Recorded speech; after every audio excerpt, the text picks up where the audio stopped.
আমি একটা টেনশনে খুব ভুগতেছি বুঝছো। মানে এইগুলা না বাড়িতেও কেসাল কি তুমি আর কইও না।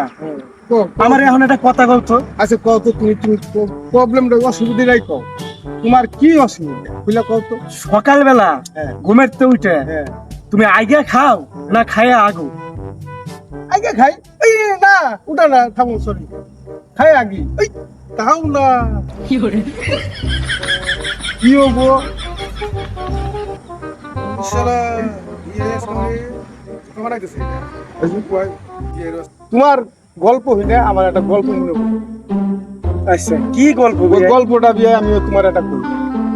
তুমি আর তোমার বউ মানে আমার বিয়ান বিয়ান কইছে নাও একটু মরুভূমি রাজস্থান থেকে একটু হানিমুন করে আসি। তুমি তো রাজি কই লাগে চাও ঘুরবার ওই জায়গা যায় হেরে এই পরের দিন হাইরে বন্যা বন্যা তোমাকে আর খুব কষ্ট হয়। ওই বিয়াই, হ্যাঁ তুমি কি আমারে বুধাই বানাও নাকি? কে মরুভূমি থেকে বন্যা হয়? ও তাইলে তুমি সকালবেলা আইগা খাও না খাই আগো উডা বুঝো না